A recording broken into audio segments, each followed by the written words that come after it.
ہمیں چاہیے کہ ہم رمضان شریف کے لیے اپنے آپ کو ذہنی طور پہ تیار کر لیں۔ رمضان کی تیاری کوئی ورزش کرنے کا نام نہیں ہے۔ رمضان کی تیاری یہ ہے کہ ہم گناہوں سے بچنے کی نیت کریں۔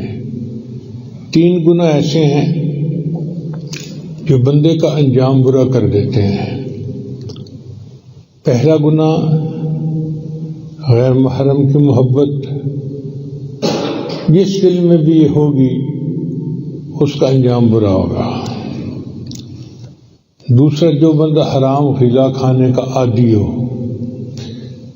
جھوٹ کے کاروبار کیا، رشوت لی، ناجائز کام کیا، کسی کے مال پہ ناجائز قبضہ کر لیا، یہ جو حرام غذا ہے یہ بھی بری موت کا سبب بنتی ہے۔ اور تیسرے عام گناہ جو ہوتے ہیں جیسے جھوٹ، غیبت، ایسے گناہوں سے بھی انجام برا ہوتا ہے۔ تو یہ 3 گناہ جو انسان کا انجام خراب کرتے ہیں، ان سے خصوصی طور پر توبہ کرنے کی ضرورت ہے۔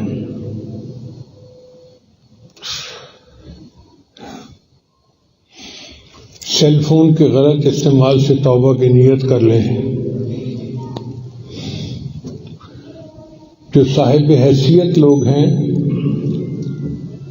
وہ رمضان مبارک سے پہلے غرباء کے اندر رمضان پیکج تقسیم کریں۔ رمضان پیکج سے مراد یہ کہ 5-10 ہزار روپے کا ایک گروسری کا شاپر بنتا ہے، وہ ان کے گھروں میں پہنچائیں، تاکہ جس کے پاس روزہ رکھنے کی استطاعت نہیں اس کو گھر کے اندر کم از کم گھی، آٹا، ایسی چیزیں مل جائیں جس سے کہ وہ اپنے رمضان کے روزے آرام سے رکھ سکے۔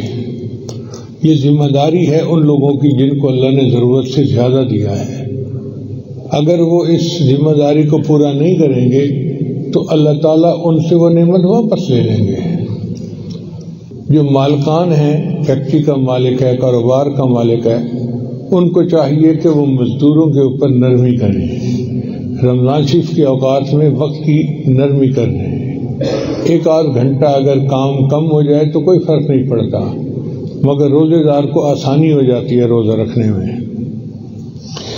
یا اگر دن کی بجائے کوئی رات کو کام ہو سکتا ہے تو ضروری نہیں کہ ان کو دن میں دھوپ کے اندر بلایا جائے اور روزے کے اندر ان کے پسینے نکلوائے جائیں۔ رمضان شریف کے آنے پر خوشی کا اظہار کریں، اس کو بوجھ نہ سمجھیں۔ یہ اللہ کا ہمارے اوپر احسان ہے کہ اللہ نے ہمیں زندگی میں ایک اور مہینہ دیا جس میں بخشش آسانی سے ہو سکتی ہے۔ رمضان شریف تو ہے ہی بخشش کا مہینہ۔